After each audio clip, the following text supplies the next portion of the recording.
Hey everyone, and welcome to Screams After Midnight. I am Peter, that is Tim. My God. We talk about horror movies on this show, and this episode specifically is a winner, not the winner, a winner of last month's Patreon vote. Every month on patreon.com/MailFuzzTV, our $5 patrons get to vote on one episode a month.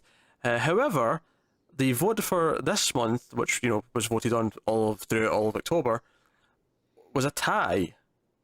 My God. And because we are the generous souls that we are, we're just going to do both of the... because there's 4 options. It's not like it was just 2 options and then there was a tie and we're doing both. No, there was 4 options. 2 of them are going to get done. So, the first of this, because it was a horror comedy, by the way, that was the theme of the vote. Horror comedies. So the first of the 2 winners was The Final Girls, which we're doing first. It didn't occur to me we should have probably done that last, so I could have said the final of those 2 was The Final Girls, but hey... opportunities lost. We're here we are, it's fine. So we'll start spoiler free as we typically do, and we will talk about this film. It's only a couple of years old, came out in 2015, and it is a movie. It's kind of, if you've ever seen Last Action Hero with Arnold Schwarzenegger, which is the movie where they get inside the movie and then they're inside the movie. That's kind of what this is, but for slasher movies. It's kind of a knockoff Friday the 13th, right down to the fact that they have the except it's like it's like slightly different so they can't get sued, but it's the same thing.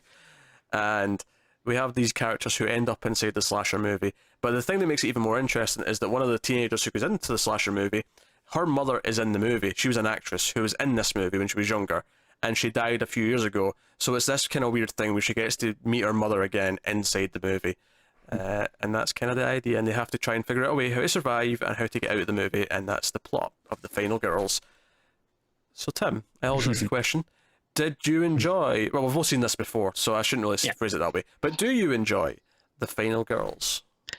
Yeah, I like it quite a bit. It's so weird because I can't believe we haven't done this already. I guess we must have talked about it offline before, because I know we've definitely talked about it in some capacity, but this movie is great. I remember talking about it when it came out, because I was excited about it, and then it is very good. It's actually surprisingly, because I was looking forward to it when it came out, but it's surprisingly good for what it is. And I think the thing that makes it, because it's very funny, it plays with a lot of tropes, a lot of slasher movie ideas, but I think ultimately what makes it as good as it is that it actually has a pretty genuine heart to the movie. Yeah.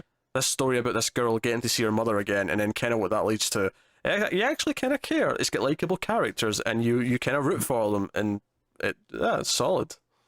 Yeah, and I think it actually comes from a pretty genuine place, because when I first saw this, I saw it in the theater, and they had like a Q&A afterwards, and they're talking to one of the writers who...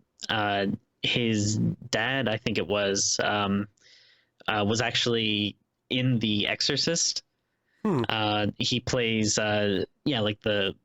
his dad's the priest in The Exorcist, and he had like a weird thing where his dad's dead now, but he has his memory lives on famously in this movie, and he can kind of like watch him anytime he wants, and I think it was kind of like the germ of the idea. And there's a lot of fun silly stuff in it, but at the heart of it is this really surprisingly emotional and personal story where you do have this daughter being able to see her mother one last time, and also in the little bit they have in the beginning, it seems like they have a good relationship, but the daughter's like, a little frustrated with her. And then, you can tell like in the movie, it seems like she's kind of seeing her like in this different light, even though it's like not necessarily her mom, but this character that's in the movie. But you still kind of get like glimpses of, this person and stuff. And so it's a really, really interesting movie. Definitely a lot more interesting than you think from just like hearing the trailer and the premise. They do a lot more. You're expecting the goofy jokes, and the goofy jokes are there, and they're genuinely pretty good. Like they're good. And I think what I like about it when they start to actually try and think about, okay, how do we survive this? It's kind of in that weird way where I talk about how there's rules, and they try and like use the rules to their advantage. This movie does it in a really interesting meta way, where they think, what are the rules of a slasher movie? Because their first thought is, okay, that girl there, she's the final girl. We'll stick with her because she can't die. She's the one who's going to survive, so we'll stick with her. And then all the plans and then they lure the killer out at one point with the slutty girl, because that's the rule in slasher movies: if you have sex, the killer will come and he'll kill you. So they lure him out with the slutty girl doing like a dance and taking her like a striptease. And it's really fun stuff where it's kind of smart, but it's smart in a really funny, witty way. And that's like really cool stuff for me. So there's I kind of almost wish they had more of this kind of stuff, but I love whenever they would use like stuff in the movie, like when they would try to escape by going into a flashback, like quick, start telling the story so we can go into a flashback and get away. Or like using stuff like slow motion. I kind of wish there was a little bit more of that stuff in it, though. Yeah, I could probably do with a sequel. I don't know what the emotional story would be for a sequel, admittedly. I think the emotional story is told, which is why we don't need one. Yeah. But I could almost go for a sequel just so we could have more fun with the weird movie effects and like, oh, this affects it this way, this affects it that way. Yeah. And so on. But anyway, they get in the movie because there's a fire in the theater, and they cut through the screen to try and get out to escape the fire. And there's never an explanation as to why it happens. It's just it is what it is. It's fine. Yeah, I like that they don't try to explain it though. Like, when you have a movie that, the point isn't really trying to get out. The point is, having this connection between like this mother and daughter and stuff. And then, you don't really need to boggle it down with some whatever explanation they would have given. Probably would have been pretty stupid. But it just works. Like, you buy into the premise so quickly. I kind of like the idea, especially watching it the second time, that it doesn't really happen. It's almost kind of like, no, it's just because it's just like a metaphor for what she's going through as she watches the movie, because she doesn't want to go. It's just this anniversary screening of this slasher movie that her mother was in, and one of our best friends, goofy stepbrother's like, hey, you're the daughter who was in this, and like, well, I'll do all your math homework for the rest of the year if you come and come to see the movie. You'll be like a VIP. And she doesn't want to go, but she agrees to it because she's getting something out of it. And I like the idea that since she died, her mother died, she's never watched any of her movies again because she feels weird about it. And but watching the movie, it's this experience of like, oh, I get to kind of revisit her memory in this weird way. I kind of like the idea that it is just all in her head, and it's just kind of how she's like going through the process of like how it makes her feel. Maybe that's a bit artsy-fartsy for what the movie actually is, but I could see something like that. Like you could probably make some assumptions like, oh, this is a dream, or like they don't escape the fire, and then this is kind of like, I don't know, like some hallucination or something they bring on. I don't know. I'm sure there's a lot of things that you can come up with, and I think it's all fine because the movie isn't telling you like, no, this is definitely what happens. It's like, focus on this story and whatever you want to make of it. If it's real, if it's not, really, that's fine. Really good cast. Oh yeah, I'm thinking Taissa Farmiga or Taissa Farmiga. I'm not sure if that's her name. She's her big sister, of course, is an actress. And because of the age difference, I thought it was her mother, but it's not. It's actually just they've got a really big age gap, despite the fact that they're sisters. Because of course, our sister Vera Farmiga, who's in like Bates Motel and stuff, like she's Conjuring. In the Conjuring, yeah, exactly. Like there's a huge age difference. Like she's a teenager in this, or at least close to it. Maybe she's like 20, but it's like a huge age gap. But she's very good. She has like obviously she carries the emotion of the movie. Malin Akerman plays her mother / the character in the movie. You got Nina Dobrev there, who's just fine. I've never seen Vampire Diaries, but that's what she's known for. Alia Shawkat's in the movie. She's the best friend, of course, from Arrested Development. Yeah. Thomas Middleditch playing the older brother, who he's just like one of the, I don't think he gets enough credit, but I honestly think he's like one of the funniest like actors right now. Like Silicon Valley is great, and whenever I've never seen I it. hear him, I'd highly recommend it. But if you ever get the chance to hear him on podcasts, he's like a great improviser, really funny dude. So you also have the sort of the boyfriend character, or the potential boyfriend character, Chris. He's actually played by a guy named Alexander Ludwig, which on my cat is running around and it's been noisy. What's interesting about him is that when I was watching this, I was like, this is strange. He looks very familiar. I've seen him in something recently. Not this time, the first time I watched it. Do you know what he was in that I watched the same year this came out? What's that? Oh wait. No, actually, I do know. He was in The Final Girl. No, that right? just Final Girl. That was the name of the other Final movie. Girl. Okay. Yeah. There's The Final Girls, and then there's Final Girl. And I forgot about that until once you started mentioning, I was like, no, because I remember at the time, like, my girlfriend was like, oh wait, isn't this a movie with that guy? I was like, no, it's the other movie with the same title with that guy. Yeah, he's in both movies. It's insane. It's insane that there's two movies with those almost identical titles out in the same year, and then the fact that two of them have the same actor.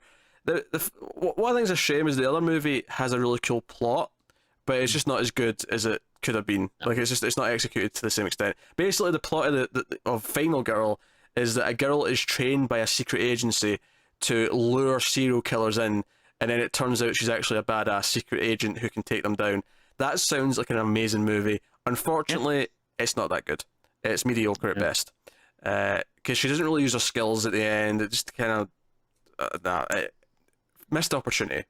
But Final Girls, on the other hand, or The Final Girls, I think actually goes above and beyond in executing its idea, which is good. It's good that one of them panned out. Yeah, and then I feel like sometimes you get like with this type of movie, it's like do I want to watch something that's like, if you like slasher movies, do you want to watch something that's gonna shit on slasher movies? But it doesn't really. Like, I feel like it's very respectful to the genre. It does. Like, it actually I think it only works or it works better if you actually do like slasher movies, because all the stuff that it's playing with and how they lure the killer out and how they do all this stuff, it's like actually it's funnier if you care about that stuff. If you're like, I love that in movies. And I think the other thing it does that's really fun is when the characters are interacting with the characters in the movie. And it kind of points out all the things that have changed. Part of it's because, it's a movie, so they're all really stereotypical. But, like, at one point they all kind of pair off with their counterpart. Like, Alia Shawkat goes with the other nerdy kind of person. The boyfriend character goes with the sort of the dumb jock who wants to bang everyone, and all he talks about is sex, and he's, like, really sexist. Because at one point... Dobrev's character goes up to him and tries to ask him a question about how to get out of here, and he just like, hey, fun bags. And he's like, fun bag, all right, yeah, great, yeah. This was feminist at the time, wasn't it? And like those little like sort of pointing those things out, and like just kind of having fun with like how 2D the characters are in the movie is actually. And I think it would fall on its face if the actual characters were shit, but luckily they aren't, and especially the lead character Max is. She has this emotional core. It's her story. She's well written enough that it actually works, that you're making fun of the fact that all the slasher movie characters are all really kind of bland and have nothing to them. Also, the movie starts with the trailer for the movie because she's watching it on her phone before her mum dies. I just want to point out how much I love the line. They won't be saying kumbaya. They'll be saying kumbaya no. That is pretty great. I would, if they ever made like a fake movie out of this movie, I would definitely watch that. I would too, actually. I think I would actually. Yeah, I think I agree with that. But should we? So obviously we both like it a lot. Should we open up the spoilers at this point? Sure. Yeah. Let's go full spoilers. But I think honestly, I think we get closer to the edge on a few of those things we said than we normally do with the free spoiler section. Yeah, that's why I was kind of feeling. But yeah, so full spoilers officially now from this point on. Now one thing, and this isn't like a very spoilery thing anyway, but one complaint that I do. I love that you go for a good minute. Should we do spoilers? I've got something really spoiler that I want to say. Should we do spoilers? Let's do spoilers, Peter. Let's do spoilers. Okay, we're in spoilers. So this isn't that spoilery, but I've got to say this. Continue. I wanted to make this point, but I feel like we're skirting spoilers, so I want to have that safety net. But sure.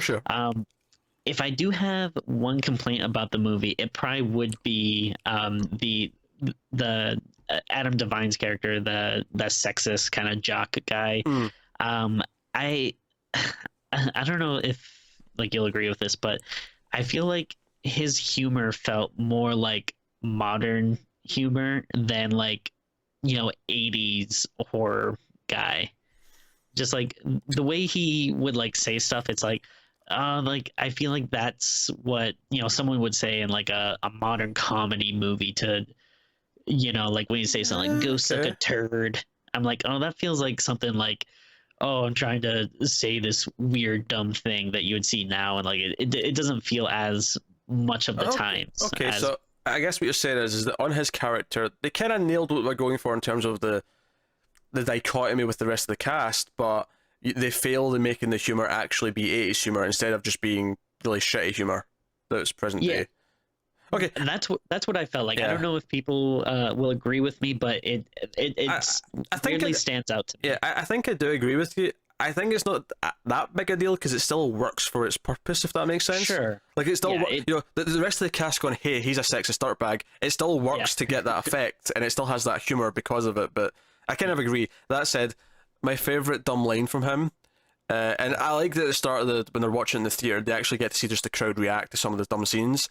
And he comes in and it's before he has sex with Max's mum in the movie, and he comes in like just kind of like half naked, and he's like, "Hey, I'm a thief. I'm a cherry. I steal cherries." He has like a cherry tattoo or something on him. It's And the crowd are just laughing their ass off. So there was fun to be had with it. I get what you're saying though, that maybe with his character specifically, it feels like a modern take on that humor rather than the actual humor of the movies. Yeah, like I say, I really love the idea that there was like because they're all kind of these archetypes. You got the nerdy guy, you got the slutty girl, you got the quiet girl who loses her virginity, which is Maxie's mom. You got the dumb jock dude. You've got the badass final girl who has a car that says Paula on the license plate, which is her name, obviously. And you got all this stuff. And that. Well, I like how the real life characters are kind of like they're all, Yeah. they like on the surface level they seem like they're also going to be these tropes, but it's kind of like subverted because you have like the Max's love interest who's like this big kind of jockey dude, but he's actually smart. He's not like dumb. He's not like Well, that was I was kind of hinting at that earlier. Where I was talking about how it points out the differences and how far we've come in some ways. Because there's a scene where he sits down with the actual jock character from the 80 movie, and he's got like a playboy. He's like, "Oh, look at the titties on her. Wouldn't you like to do this and that?" And he's like, "Ah, but what about the articles? The articles are quite good." And he actually uses a homophobic slur against them. Yeah. And he's like, "Hey, my dads are gay. Stop that right now." And he's like, "How can dads be gay? They can't have kids. They're too busy dancing and stuff." Yeah, that was actually a pretty good scene. And then it is nice that you can see him like get his comeuppance, and then you get like, oh, this other guy, he's not like that. And then I think they also did a good job with the other female character who you're kind of like led to believe, oh, she's kind of like the stereotypical like bitchy girl and stuff, but then she has like a nice little like emotional arc where she kind of talks about like, well, hey, like after you had your thing, like you kind of like abandoned me and like left me out. And because it's just that's the love interest ex-girlfriend, but it's also her former best friend when they were younger. And you find out that after her mum died, she kind of grew distant from her, and she kind of left her behind. And that, there's a bit of an arc. And I also like how they recognize the tropes of the movie, and they kind of like use that to predict certain things. Like she gets really worried. Like Nina Dobrev's character Vicky, she gets really worried. Like, hey, we're going to look at the third act, and I'm like the bitchy girl who's just apologized to you. Yeah. I'm next. Like, this is where I die. This is where my character always dies. Like she actually starts to like predict that because of who she is. And I thought that was really fun stuff. It was really like I say, I like that the characters use the tropes from within the movie to try and beat the killer. Like, oh, we'll lure him because they have the slutty girl who, by the way, as soon as they realize they're in the movie and they've admitted to the characters that they're in a movie, they have her like in boxing gloves and like a safety vest so she can't take her clothes off because she might attract the killer if she starts being sexy. And I think that's really funny. And she's trying like desperately to like take her clothes off with the boxing gloves. She can't do it. And it's funny how like she acknowledges it, but at the same time, it's not like she's a fully real character that is like, you guys are crazy, what's going on? And she's just very like, hey, why are you doing this? Yeah, I don't get it. See at the start, or not at the start, when they first get to the camp and we meet some of the other characters, and like two of our main characters are talking about something, and then they look back over at where Chris is, the love interest, and the slutty girl is just like grinding up against him, and she's like doing this full-on grind with her headphones on, and he's just standing there looking terrified. He's petrified of what she's doing. She's like, I'm uncomfortable. Why is she giving me a striptease? What's going on? I think, honestly, I think that's one of the funniest moments too, in my opinion, is once she does finally get to do her striptease, because not only does she doesn't do it normally, but she does it after she's taken like a whole bottle of I forget what they were. Was it like Adderall? I think Adderall. Yeah. so she's like freaking out, and then like they finally get her to do the dance, but it's so like I want to paint the scene for this one, right? Basically, what they've done is that there's the front door of the building or the house. They've opened that, and it's nighttime, and she's just standing in front of the open door doing a striptease to attract the killer, who then comes out of the fog in the distance. And of course, he doesn't actually appear though. It's actually when she lifts up her bra is when he finally walks out of the fog. That's when he finally appears. It's so funny. Like, just the idea of it is just so entertaining. Like, I love it so much. But you don't see any of the nudity, of course, because I don't have a problem with that. But if I have one complaint, honestly, is that it's PG-13, and because of that, the kills aren't that graphic or anything like that. I feel like it doesn't actually hurt the movie, because the point of the movie and what makes the movie good still all works. But I can't help but feel like, you know what, if these kills were kind of gruesome and grisly, it might just bump it up just a little touch, you know? Yeah, it's kind of to the point where, like I think, like it's hard to even remember the kills, really. Like, I mean, I just watched it yesterday, so that's not that hard, but like, when it had been like a year or something, since watching it, it's kind of like, oh yeah, I don't really remember much of like the horror aspect of it. Which is fine, because everything else works, and that's not really the main point of it. But it's kind of like Happy Death Day. Like we said, that Happy Death Day, we really liked that movie. It was surprisingly really, really good. But the one thing it could have maybe added on top is maybe just some violence, just to spruce it up a little bit and add a bit of color, a bit more red,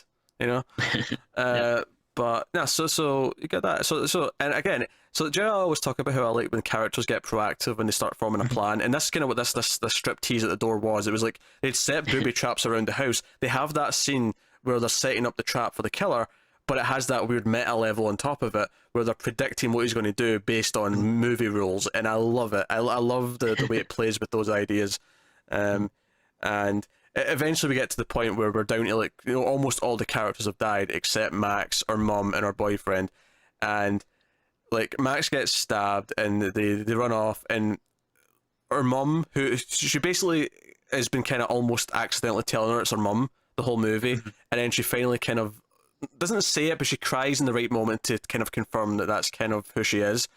And Nancy, the character that our mum was playing, is like, hey, like the reason why he's not dead yet, he can't be killed, is because like we can't have a final girl unless you're actually the final girl.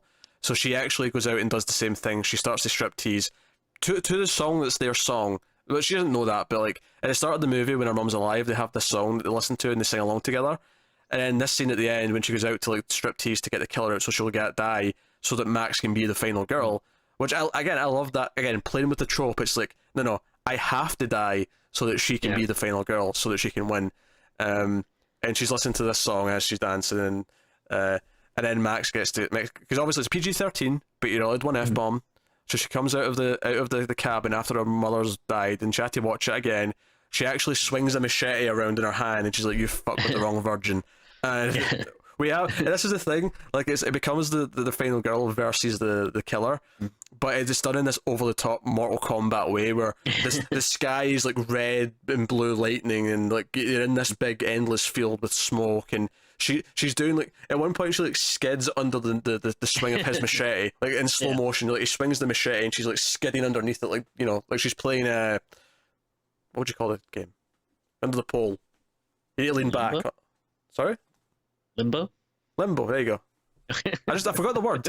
I was like, but she slides under it like she's playing limbo. It's over the top and silly, but it really works at this point in the movie because you're kind of Yeah, it actually looks cool and is like surprisingly badass. And yeah, I'll be like honest, like the first time I watched it, yeah, when you get to that kind of final scene with like Nancy and Billy, and their song comes on, I got like a little teary eyed. I was like, oh, like Yeah, this is like surprisingly effective. it's And really effective. Yeah. and we didn't really mention in the beginning when they die in that car accident, and oh man, even the first time watching it, it's like I feel like you're so trained now, like with movies, like whenever something like is too happy in a car, I just feel like a crash is coming on. But the crash in this movie is really brutal. Like it's not like a Well, quick hit and then do you cut know to what it something is? else. It's pretty brutal, but it's also realistic enough that it feels like it Yeah, hits harder. Like, I think if it was like this really over the top thing, it would feel.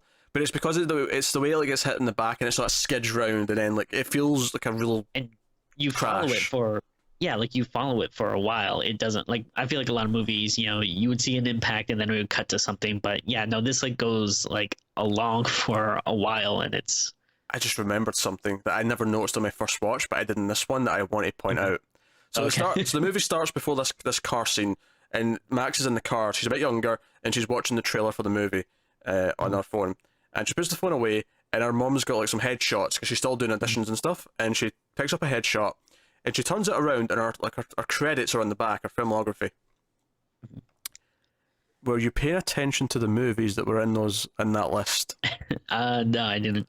Now, I think most of them are fake, although to be honest, I could buy that like Co-Ed Killers 2 is a real thing. Like, it maybe is, but it sounds like it's just made up.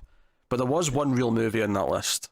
Really, I think I must have missed it because I think maybe I looked at it but I didn't pause it and Mm, like look at it too hard. Chopping Mall.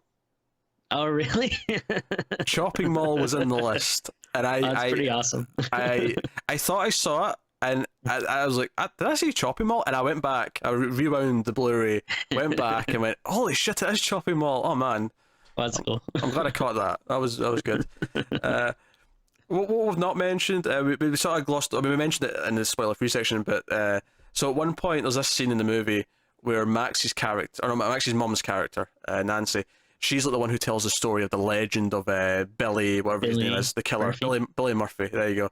And because it's funny because basically our characters have seen someone die in the forest. They all run back into the main house, and one of them's died as well. Although he shows up alive later, and then the car hits him, so it's kind of a funny double death. Yeah. But they come out of the house and they're all scared and they're like, no, we have to get out of here. They're like, Billy's here. And they're like, Billy? You can't mean, yeah, Billy Murphy, he's here. And Nancy just kind of goes into this trance. Like, it's because he's been mentioned, she has to tell the story. Yeah. So she walks over to the main part of the cabin, and all of the other characters from the movie all just gravitate towards the fireplace to listen to this story. Like, they're programmed to do it. And as she tells the story, like this ooze like starts to come down from the top of the screen, and everything turns. It's not quite. It's got a blue tint to it, but it's kind of like a blue sepia, but it's like black and white. And when it goes to black and white, and they're in the flashback, or like heroes, they're like, "Wait, I'm colorblind. Why am I colorblind? What's going on?" I think we're in the flashback, which I'm going to point out a bit of a plot hole here, right? So in this part of the movie, when they get into the flashback, only our real people go into the flashback. But later in the Okay. movie, when they actually use the flashback mechanic to escape, because the killer's about to get them, it's just like Max, her mum, and the boyfriend there. He's about to kill him, and she's like, tell the story, tell the flashback story, tell his history. And she starts telling the story, and they all go into the flashback, including her mum. And I'm like, maybe you could argue it's because she's touching her at the time, because they're kind of holding together. But yeah. it's like, I don't know, you're messing with your rules a little bit there. It's not a big deal, but it's just, I noticed Yeah. it this time. I'm like, nah, wait a minute, earlier on that didn't happen. That's interesting. Yeah, I never thought about that, but it's a good catch. Yeah. And when they're escaping this first cabin, when the plan kind of fails and half the other people die, and like you mentioned it earlier, but like as they're jumping out the window, because the killer comes jumping out the window as he's set on fire afterwards, and it's in slow motion. Like, I don't think I realized at first that our characters were noticing it was slow motion, but Yeah. then like, what's happening? We're in slow motion. Yeah, and I think those like little touches are really nice, and yeah, I mean, I'm not sure what else they could have done, but it would have been nice if they had a few more things like that. Yeah. That where you're like using the movie to your advantage. Yeah, it was constantly doing cool stuff like that though. and then it does have that heart. So it hits when she kills the bad guy. It works, and then I love that she looks over and there's credits appearing in the sky for the movie. Yeah. And going back to my theory that this is like all in her head as she's having the experience of like sort of watching the movie and having that sort of like, oh, I get to kind of relive and see my mum again through this movie. It goes into the sequel because they all wake up in a hospital and everyone who's died, all the real people who have died, are alive, and they're like, hey, we're fine, we're cool, and they're all in a hospital, and then the killer shows up and it's like, oh, that's right, we're in Camp Bloodbath 2 or whatever it's called. And that's kind of the sort of funny cliffhanger to leave it on. And it's okay that it's a cliffhanger because I feel like, well, we got through the first movie okay, so you have to just kind of assume they'll get through the second one fine. Yeah. So, I really like with that, like one of their first like clues that they're in the sequel is like they look over and they just see like the doctor making out with the nurse. Like, what's going on? it's a really cheesy, like this one, you never see this in a real hospital, so it must be a movie. It's just a really fun cliffhanger, and I love how the nerdy brothers like, oh, this is even better than the first movie. Yeah. And I'm like, man, part of me kind of wants it, but at the same time, I get that it's just, we've already had the story, like, we've ended the story. We know they'll survive because they survived the first one, even though they all died, except Max. And, but it's part of me kind of wants it, though. Part of me wants them to play with it even more and, like... I think it's one of those things now where we're having a lot of really good, unique, one-off horror movies, like I feel like the last couple of years, and the only like a lot of these they're one-off until we have sequels for all of them in the next few years, but well the point like I'm getting at is that like most of these, like, I wouldn't want a sequel except for the fact that I feel like they're very creator driven, and if the creators have like good ideas for sequels, and I'm kind of like, all right, yeah, like all in, like, you trust them to deliver this one movie, so if they do have an idea, could be good. Yeah, typically I kind of agree with that. Like that's what kind of makes it exciting, and we still have like Insidious 4. We still have some involvement. Yeah. It's kind of it's filtered as it's went on. But the writer was still writing the third one and directed it, and I think he's still involved in the script for the fourth one, even though he's not directing. But I kind of agree with that. But obviously, this is spoofing movies from a time when everything had like 8 sequels. So yeah. That said, though, I feel like we just had Saw 8. We're getting a fourth Insidious. We're getting a third Conjuring, plus like multiple spin-offs. So there is still sequelizing happening. But yeah, I guess you're thinking about Don't Breathe. You're thinking about The Witch, like you're thinking about It Follows, Get Out, like Get Out, those, like those kind of movies. They feel like very singular, but at the same time, they also feel very creator driven. Yeah. Like there's a very singular force behind it, and if that same person has an idea. That said, that never stopped them making crappy sequels in the 80s either. Like very true. John Carpenter made Halloween. It's a John Carpenter movie, and then they forced him to write a script for the second one that he didn't want to do. So, and I like Halloween 2 well enough, but clearly. Yeah. Which, by the way, did you hear? The new one's ignoring 2 as well. They're dropping the sister thing. Oh, I didn't know that. Yeah, that's really interesting. Yeah. Okay. A small bit of Halloween news there mid podcast because I just remembered it. So, I wondered too if the ending was a little bit of a nod to Halloween too. It's like it's in a hospital. Yeah, because obviously most of the movies obviously not making fun of, but it's a homage to Friday the 13th. It's a homage to Jason. Yeah, I wonder if the fact that the sequel's in a hospital is kind of Halloween too. Yeah. And also just like him bursting through the glass door reminded me of. That's right. That's at the end of Halloween too. You're right. One other thing that I don't want to gripe on it too much because again, it's not. Oh, here we go. What the movie's about, but I really didn't like the mask for Billy that much. Oh no, I actually agree. His mask is awful. It's like a big it's like a tiki kind of thing. Yeah, it's a big thick like tiki mask. Yeah, it's the sort of thing I'd expect like not even like a person to wear, but like on a statue, like in like so. This is like a movie does like we're going to like an ancient African village kind of like movie. Yeah. I feel like that's the type. Like, why is he wearing that? Like, I get that if you put the hockey mask on him and you have the sound effects that are similar, they'll probably have enough to sue you. I get it, right? I really do. But give him like I don't know, like give him a mask that's still something normal. Like, it doesn't have to be anything like a hockey mask, but just something else that he could have picked up somewhere. Yeah, like I feel like you know, or even like, you know, you could do like some type of Halloween mask or something, but yeah, obviously, you know, something that hasn't been done before. Actually, and, do you know what would have been funny? Now, admittedly, they'd have to clear up the rights to this, but actually get an actual William Shatner mask and just have the William Shatner mask, but with the actual colour and stuff. That'd have been a really funny sort of inside joke for anyone who knew how the Halloween mask was made. That'd have been quite funny. But yeah. Or actually, maybe this is funnier, I don't know, but have a modern hockey like goalie mask. Okay. You know, like the actual sort of grill one that everyone actually uses now and not this old school thing. Yeah. I thought that'd have been funny. Yeah, it's like something like that. And again, I don't know if maybe if they looked at multiple stuff, but just yeah, this ultimate mask, it's a little distracting anytime it's on screen. It's like I don't like that. Yeah. It's too bulky. I think that's the main problem with it. It's just too thick. Because it's like it goes like over their, like it's wider than their head, which I feel like is weird. Yeah, no, I agree. It's not a big deal, but yeah, I agree. Yeah. Very yeah, like it's like overall, like the complaints I have about the movie are very, very minor because the good really, you know, outshines the bad.